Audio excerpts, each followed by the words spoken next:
অনেকে বলে প্রতিটি জঙ্গলে নাকি একটা নিজস্ব আত্মা থাকে। কিছু জঙ্গল শুধুই গাছপালা দিয়ে ভরা থাকে, আবার কিছু জঙ্গলে ঘোরে অতীতের ছায়া। আর কিছু জঙ্গল এমনও আছে যেখানে ছালাবা অর্থাৎ নিশি বাস করে।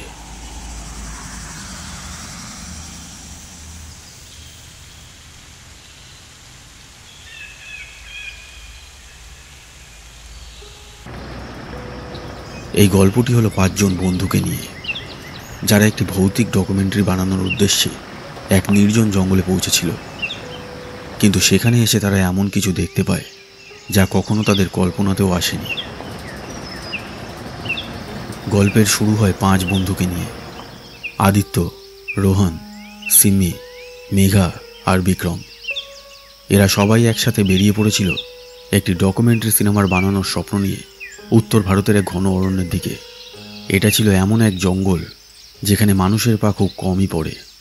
তাদের উদ্দেশ্য ছিল একটাই, জঙ্গলের সৌন্দর্য, বন্য প্রাণীদের শব্দ আর রাতের নিস্তব্ধতাকে ক্যামেরায় বন্দি করা। কিন্তু তারা এটা জানতো না যে যেই গল্পকে খুঁজতে তারা বেরিয়েছিল, সেই গল্প তাদের খুঁজে বের করার অপেক্ষায় ছিল। এই জায়গাটা খুবই শান্ত আর সুন্দর, একদম পারফেক্ট লোকেশন শুটের জন্য। হ্যাঁ, কিন্তু রাতে এই জায়গাটা একটু ভয়ানক হয়ে যেতে পারে, আমাদের সতর্ক থাকতে হবে। 2টি টেন্ট খাটানো হয়। তখনও দিনের আলো ছিল, ক্যামেরা চলছিল, আদিত্য একটা শট নিচ্ছিল। দিনে সবকিছু স্বাভাবিক ছিল, কিন্তু সূর্য ডুবে যেতেই হাওয়ায় একটা অদ্ভুত শিহরণ ছড়িয়ে পড়ল, যেন সেই অরণ্যের ছাওয়ায় কিছু লুকিয়েছিল।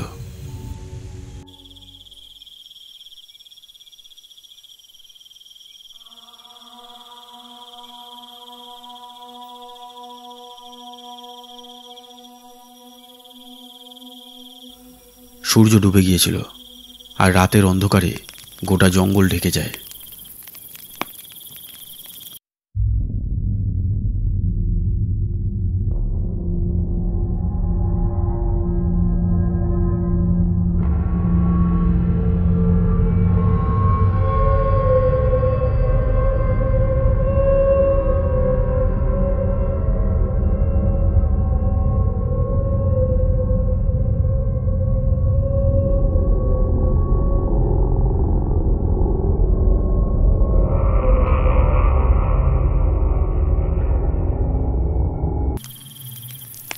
ঠিক আছে বন্ধুরা, আগামীকাল সকালে আমরা জঙ্গলের ভিতরের অংশে শুটিং করব।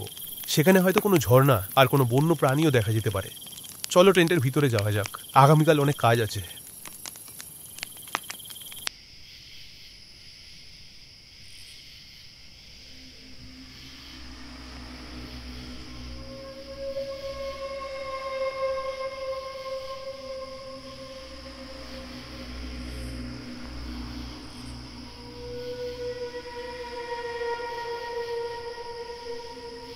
রোহন আর মেঘা ঘুমাতে অন্য তাঁবুতে চলে যায়। রাত অনেক হয়ে গিয়েছিল, সবাই গভীর ঘুমের মধ্যে ছিল। কিন্তু হঠাৎ রোহনের ঘুম ভেঙে যায়। রোহন, রোহন, রোহন। তার মনে হলো যেন কেউ টেন্টের বাইরে আস্তে করে তার নাম ডাকছে।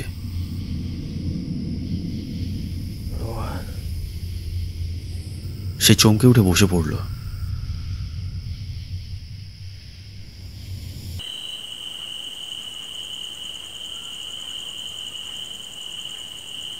টেন্টের জিপ খুলে সে বাইরে দেখে যে আদিত্য বাইরে দাঁড়িয়ে আছে।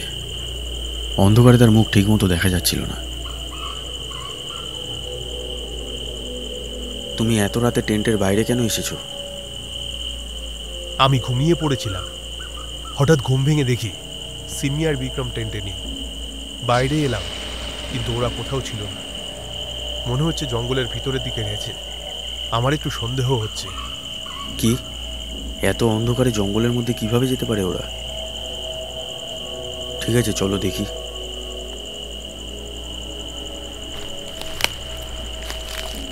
রোহন কিছু না ভেবেই টর্চ তুলে টেন্টের বাইরে বেরিয়ে আসে।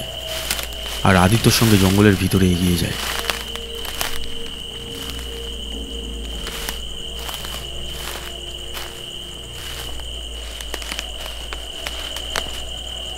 দুজনে ধীরে ধীরে ভিতরের দিকে এগোতে লাগলো। কিছুটা যাওয়ার পর রোহনের হঠাৎ এক অদ্ভুত ঠান্ডা অনুভব হলো। হাওয়া থেমে গিয়েছিল। রোহনের মনে হলো যেন তার পিছনে কেউ হেঁটে আসছে। সে ঘুরে তাকাল, আর তখনই তার চিৎকার গলায় আটকে গেল। আদিত্য সেখানে ছিল না। আদিত্য, আদিত্য, আদিত্য।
সে দ্রুত সেই টেন্টের দিকে যেতে লাগলো যেখানে আদিত্য আর সিমি ঘুমাচ্ছিল।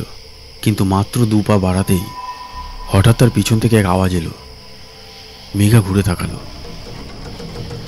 সে দেখল যে রোহন দাঁড়িয়ে আছে, কিন্তু তাকে অন্যরকম লাগছিল। তার হাঁটার ভঙ্গি ছিল অদ্ভুত, আর সে খুব ধীরে ধীরে কথা বলছিল। মেঘা একটু পিছিয়ে গেল। তার হৃদস্পন্দন বেড়ে যায়। সে দেখতে পেল রোহনের পা মাটিতে স্পর্শ করছে না, সে মাটি থেকে কয়েক ইঞ্চি উপরে ভাসছে।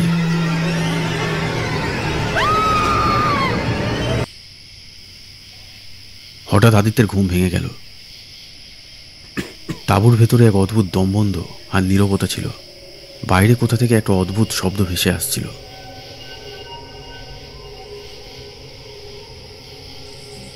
আদিত্য দেখল যে সিমি বা বিক্রম কেউই তাঁবুর ভেতরে নেই।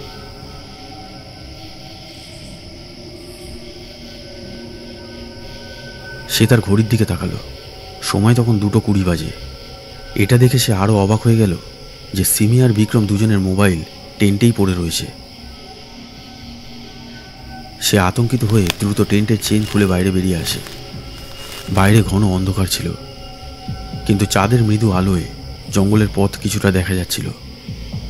কিছু দূর হাঁটার পর আদিত্যের মনে হলো যেন মেঘা সামনে দাঁড়িয়ে আছে একটা ঝাপসা ছাওয়ার মতো।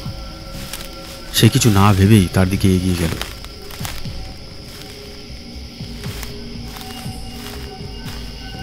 কিন্তু যখন সে আরো গভীর জঙ্গলের মধ্যে পৌঁছালো, তখন সে অবাক হয়ে দেখল সেখানে কেউ নেই। চারপাশে শুধু নিস্তব্ধতা আর গাছপালার সরসর শব্দ।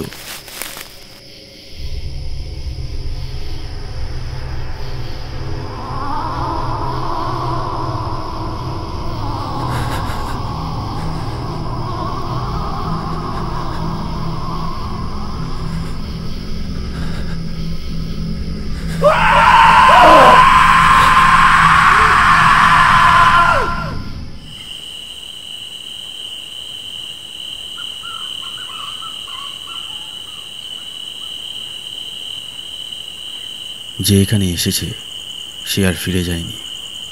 আর যদি গিয়েও থাকে তবে সে আর মানুষ হয়ে ফেরেনি।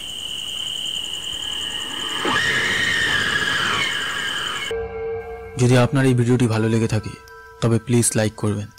আর এইরকম হরর ভিডিওস আরও দেখার জন্যে আমাদের এই চ্যানেলটিকে সাবস্ক্রাইব করে এই বেল আইকনটিকে টিপে দেবেন।